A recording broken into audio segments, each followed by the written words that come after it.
What's going on, guys? It's your boy Coach Taz back with another video, and this one is just going to be a short and brief video. I want to respect everybody's time here, but I had to make a very quick video about this subject that's getting a lot of traction online, and that's all in regards to the Xbox All Access program potentially coming back with the Project Helix console. But I wanted to provide a fresh perspective on this because there's a lot of content creators, specifically Xbox content creators, that are really promoting this feature as like a good thing for it to come back, especially with console prices being that the way that we all anticipate the next gen console prices to be. And I just wanted to provide another perspective on this. So without further ado, let's get into it.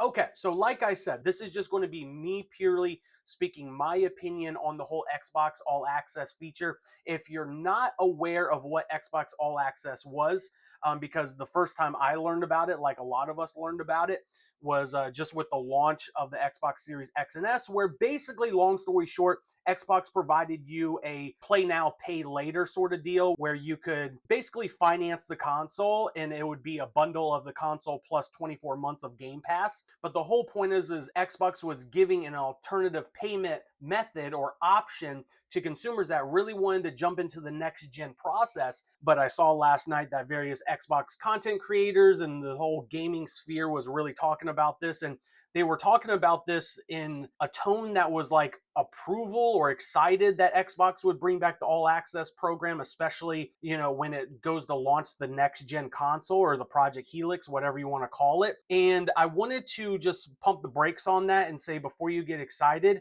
I really wanted everybody to think of the long picture here and what message you're sending by participating in one of these financing options. But as consumers, we have a lot of power at our disposal to say yay or nay when it comes to particular products and services and the prices that they're listed at. Look at the message that you're sending these corporations by purchasing this product, regardless if it's your payments are broken down into increments or it's a lump sum all at once, regardless if you whip out a credit card or sign up for Xbox All Access, it does not matter.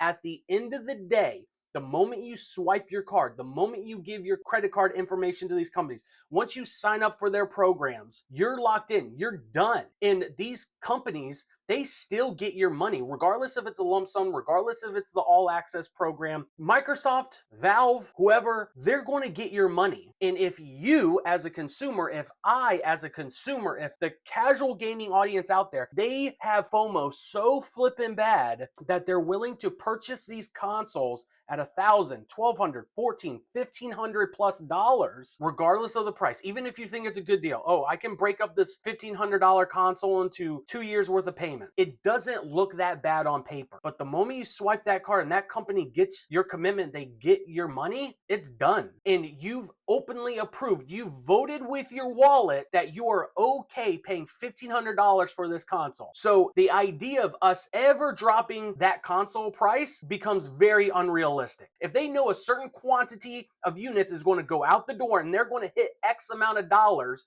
whatever their revenue projections and whatever the revenue goals are for that quarter, that year, the LTV of that product, whatever, they're not going to adjust it. The only reason they adjust the price on services or products is based around consumer behavior. That's the big difference. And the reason I get so hot and bothered about what I saw last night is in the comments, I would easily say it was like an 80-20 ratio where 80% of the gamers commenting on these videos of these Xbox content creators were like, oh, great, yeah, if they brought back all access, I would do it. Yeah, it's a no-brainer, duh. And there was this genuine excitement in the community. And it was like, wait, what? What if all of us signed up for the all access and Microsoft got our money for that?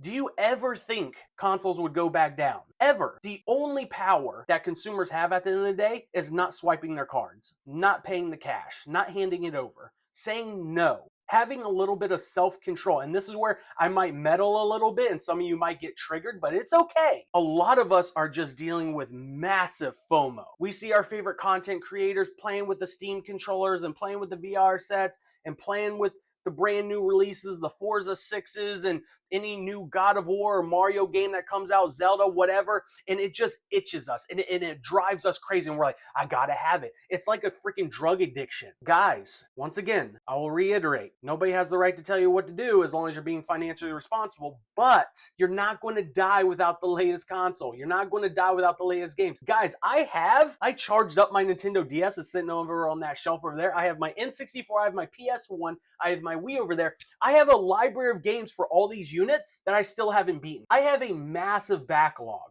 During this time, 2 years from now, 1 year from now, whenever the next gen console comes out, I really hope it doesn't come out for a while. But I can work on my backlog. And granted, they're not going to shut off the current gen systems. Xbox One was supported for, I think, 3 years post. It still might be supported, I believe. Whatever. I digress. I could be wrong. Let me know in the comments. But the point is, a lot of us really struggle with FOMO. You're not going to die without the newest thing. Like, calm down. Think about the long game here. Think about the message that you're sending if you go and participate in one of these programs. What message are you sending if you go purchase the Steam machine for $1,400 so you can get the controller, so you can get the extra memory? These corporations are laughing their butts all the way to the bank. Let's not forget, these are billion and trillion dollar organizations. I just saw last night, Steam generates a revenue of over $16.2 billion in 2025.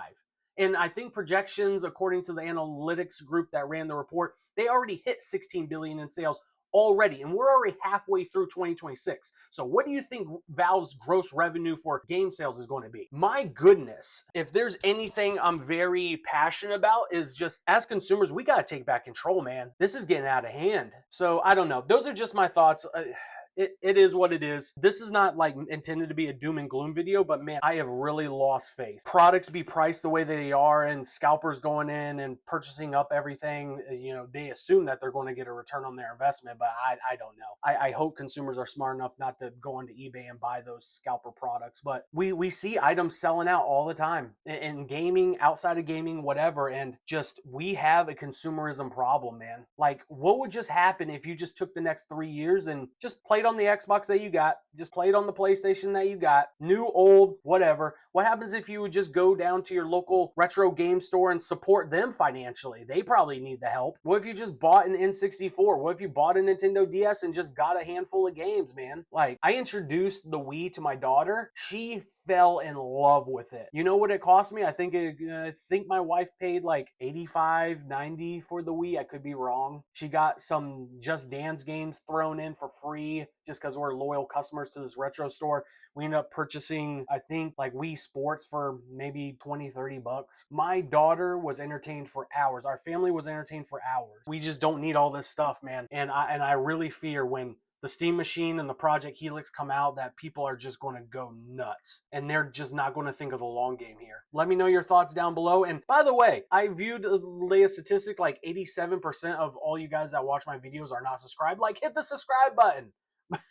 Hope I can do this more consistently around, you know, my full-time job and, you know, being a husband and a father. So I really appreciate all the loyal subscribers that have hung around these last 2 years and helped build up the channel and give me your words of wisdom and encouragement. Like, it means more than you know. So thank you guys. Without further ado, I'll let you guys get back to it. Hope you guys have a wonderful day, a wonderful week, and I hope you guys have an amazing gaming experience. Peace.